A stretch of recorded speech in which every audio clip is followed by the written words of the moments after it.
बीच संयुक्त राष्ट्र का अनुमान है कि अभी जो गर्मी शुरू हुई है वो तो कुछ भी नहीं है। आने वाले महीने तो इतनी आग उगलेंगे कि गर्मी सहना बस से ही बाहर हो जाएगा।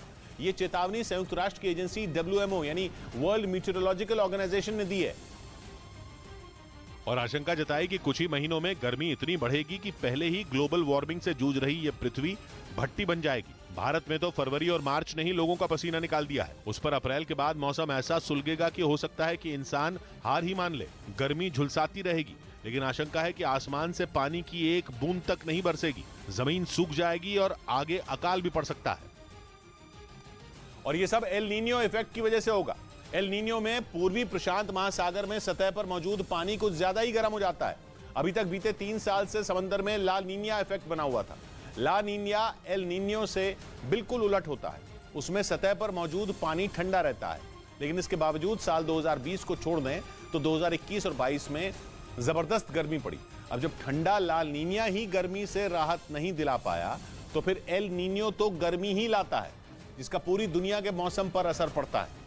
भारत भी इससे नहीं बच पाएगा, क्योंकि एल नीनियो की वजह से भारत में मानसून लाने वाली हवाएं कमजोर पड़ सकती हैं और अगर बारिश नहीं हुई तो सूखा पड़ेगा। और पहले ही फरवरी में पड़ी गर्मी सारे रिकॉर्ड तोड़ चुकी है। 1901 के बाद बीता फरवरी सबसे गर्म रहा है,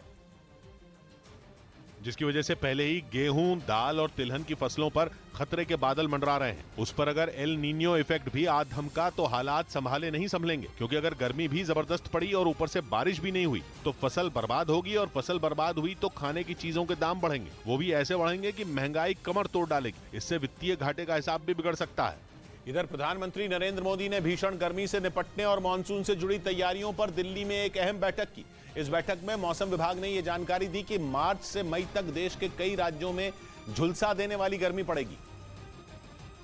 जिसके बाद प्रधानमंत्री ने भीषण गर्मी और आग लगने की घटनाओं से होने वाली मौतों को रोकने के लिए हर मुमकिन कदम उठाने के निर्देश दिए। उन्होंने राज्यों और केंद्र शासित प्रदेशों को बढ़ती गर्मी से निपटने के लिए जिला स्तर पर योजना बनाने की भी सलाह दी। उधर खबर है कि रूस के लिए भारत 2023 में भी कच्चे तेल का सबसे बड़ा ग्राहक बना रहेगा। चीन में जीरो कोविड पॉलिसी खत्म होने के बाद कच्चे तेल की मांग में भारी उछाल आने का अनुमान है। लेकिन दावा यह है कि रूस के लिए अब भी भारत ही ज्यादा बड़ा सहयोगी बना रहेगा। मतलब यह कि भारत तक पहुंचने वाले कच्चे तेल में कोई कटौती नहीं होगी। ये खबर चीन के लिए बड़ा झटका है।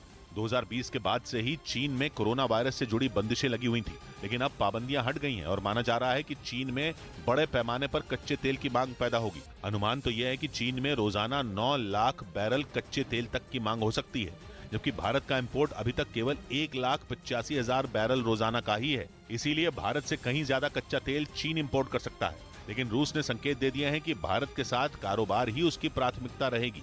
रूस से भारत तक तेल का इंपोर्ट इसलिए अहम है क्योंकि रूस के तेल पर भारत को भारी भरकम डिस्काउंट मिल रहा है।